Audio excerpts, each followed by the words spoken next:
दोस्तों, क्या आप जानते हो कि रेल की पटरियों के बीच छोटे छोटे पत्थर क्यों बिछाए जाते हैं? तो दोस्तों, क्या आपको ये पता है कि कोई ऐसा तरीका भी है, साइंटिफिक तरीका, जिससे हम ये पता कर सके कि कोई व्यक्ति क्यों रो रहा है? दोस्तों, क्या आप ये जानते हैं कि ऑक्सीजन का भी कोई रंग हो सकता है? दोस्तों, और तो और आप आग को कभी स्मेल नहीं कर सकते, यानी आग को कभी सूंघ नहीं सकते हैं। तो ऐसे ही दिमाग को हिला देने वाले दोस्तों अमेजिंग और इंटरेस्टिंग फैक्ट को जानने के लिए वीडियो को लास्ट तक देखिएगा। और वीडियो को शुरू करने से पहले आपको एक बात और बता दूं कि अगर आपने हमारे चैनल को सब्सक्राइब नहीं किया है तो लाल बटन को दबाकर चैनल को सब्सक्राइब कर लें और साथ ही घंटी भी दबा दें, ताकि इस चैनल पर जब भी कोई वीडियो अपलोड हो वो उसका नोटिफिकेशन आपको मिले सबसे पहले। फैक्ट नंबर 1, रेल की पटरियों के बीच छोटे छोटे पत्थर बिछाए जाते हैं। दरअसल जब ट्रेन चलती है तो उसमें से जमीन और पटरियों में कंपन पैदा होता है। इसके अलावा तेज धूप से पटरियां फैलती भी हैं और सर्दियों में सिकुड़ती हैं। इससे ट्रेन का पूरा भार लकड़ी या सीमेंट की सिल्लियों पर आ जाता है, लेकिन पटरियों के बीच पत्थर बिछे होने के कारण सारा भार इन पत्थरों पर चला जाता है, जिसके कारण कंपन, पटरियों का सिकुड़ना, ट्रेन का भार सभी संतुलित हो जाते हैं और जमीन को कोई नुकसान नहीं पहुंचता है। इसके अलावा रेल की पटरियों के बीच पत्थर बिछाने से ध्वनि प्रदूषण से भी बचाव होता है। रेल फैक्ट नंबर 2, इस्लाम भारत का और दुनिया का सबसे बड़ा धर्म है। भारत में 3 लाख मस्जिदें हैं, जो कि अन्य किसी भी देश से अधिक हैं, यहाँ तक कि मुस्लिम देशों से भी अधिक।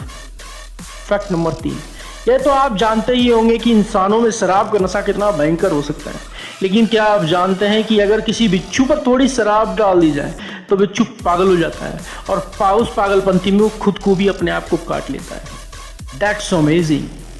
फैक्ट नंबर 4, क्या आपने कभी ऐसी कला या ऐसा विज्ञान का शहर देखा है जिसे देखकर आप कहें ऑसम, अद्भुत? तो यह देखिए, यह आधुनिक वास्तुकला का एक और उत्कृष्ट उदाहरण, और यह वेलेशिया में पार्क के बीच पानी के ठीक ऊपर स्थित है। यह वास्तव में भविष्यवादी दिखता है और एक शानदार जानवर के कंकाल की याद दिलाता है। इस परिसर में 5 इमारतें हैं, एक ढका हुआ प्लाजा है, एक आईमैक्स सिनेमा है, एक पार्क है, एक विज्ञान संग्रहालय और एक समुद्र विज्ञान पार्क है। ऐसी स्पेन कला के लिए एक लाइक तो बनता है। फैक्ट नंबर 5, क्या आपने कभी ऐसा द्वीप देखा है जिसकी मिट्टी के तरल में साबुन होता है? तो ये देखिए, ये है वो किमोलोस द्वीप। यह एजियन सागर में एक ग्रीक द्वीप। इसमें वास्तव में एक दिलचस्प विशेषता यह है कि जब बारिश होती है तो यह द्वीप साबुन के झाग से ढक जाता है। बात यह है कि किमोलोस नामक इस द्वीप की मिट्टी में साबुन की मिट्टी होती है, प्राकृतिक साबुन जो स्थानीय लोग नियमित साबुन के रूप में उपयोग भी करते हैं। है ना अमेजिंग? फैक्ट नंबर 6, जैसा कि हम सभी जानते हैं कि ऑक्सीजन ना ही कोई स्मेल होती है और ना ही हमें कोई कलर दिखाई देता है, पर दोस्तों ये सच नहीं है, क्योंकि अगर ऑक्सीजन को गैस या लिक्विड के रूप में बड़ी गहराई से देखेंगे तो आपको पता चलेगा कि ऑक्सीजन पेल ब्लू कलर की होती है। फैक्ट नंबर 7, हम सभी जानते हैं, हम सभी रोते भी हैं। कुछ लोग खुशी के मारे रोते हैं तो कुछ लोग गम से रोते हैं, तो कुछ लोग हताश होकर यानी कि निराशा और पराजय के कारण रोते हैं। लेकिन क्या आपको पता है कि ऐसा साइंटिफिक तरीका भी है जिसमें हम ये जान सकते हैं कि सामने वाला किस कारण से रो रहा है? दरअसल दोस्तों, अगर कोई भी इंसान रोता है और उसको आंसू की पहली बूंद अगर उसकी सीधी आंख से निकलती है, इसका मतलब यह है वो आंसू खुशी के हैं। अगर किसी इंसान की आंखों का जो आंसू होता है वो पहली बूंद लेफ्ट आई से निकलती है, तो इसका मतलब यह है कि वो आंसू दुख के आंसू हैं।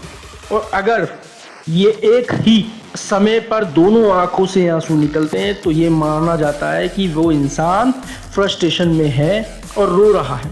इस पर काफ़ी रिसर्च के बाद ही इसे एक साइंटिफिक फैक्ट माना गया है। फैक्ट नंबर 8, हम सभी आग के बारे में जानते हैं, लेकिन क्या आपने यह महसूस किया है कि आप आग को स्मेल नहीं कर सकते, यानी कि सूंघ नहीं सकते? लेकिन आप कहोगे कि जब कुछ जलता है तो स्मेल तो आती है, लेकिन मैं ये आग की बात कर रहा हूँ। आग की स्मेल नहीं आती है, बल्कि उससे जलने वाली चीज़ों व सामग्री की स्मेल आती है। फैक्ट नंबर 9, मच्छर। यह तो हम सभी जानते हैं कि मच्छर हमें काटते हैं और काटने के बाद वो हमारा खून चूसते हैं, लेकिन एक बात जो हम नहीं जानते वो ये है कि जब मच्छर हमें काटते हैं तो वो हमारा खून ही नहीं चूसते, बल्कि हमारी स्क्रीन पर यूरिन भी करते हैं। दरअसल एक रिसर्च में खुलकर सामने आया कि मादा मच्छर खून चूसते समय यूरिन भी करते हैं, जिसे प्री यूरिनेशन के नाम से भी जाना जाता है। जैसा कि हम सभी जानते हैं कि हमारे शरीर में सॉल्ट भी होता है, जिसे वो मच्छर यूरिन के जरिए तुरंत ही बाहर निकाल देता है, ताकि वो ज़्यादा से ज़्यादा मात्रा में हमारे ब्लड से न्यूट्रिशन को कलेक्ट कर सके। और यही सबसे बड़ा कारण है कि दोस्तों कि मच्छर इस पूरी प्रोसेस के दौरान हमारे स्क्रीन पर यूरिन यानी कि पेशाब भी कर देता है। दोस्तों वीडियो में सबसे दिलचस्प फैक्ट आपको कौन सा लगा, हमें कमेंट सेक्शन में जाकर जरूर बताएं। और वीडियो अच्छा लगा हो तो वीडियो को लाइक जरूर करें और अपने दोस्तों के साथ शेयर भी करें। हमारे चैनल को सब्सक्राइब भी करें और बेल आइकन पर भी क्लिक कर लें, ताकि इंटरेस्टिंग वीडियो आने से पहले आपको नोटिफिकेशन मिले सबसे पहले। तब मिलते हैं फिर एक नई वीडियो के साथ, तब तक के लिए धन्यवाद।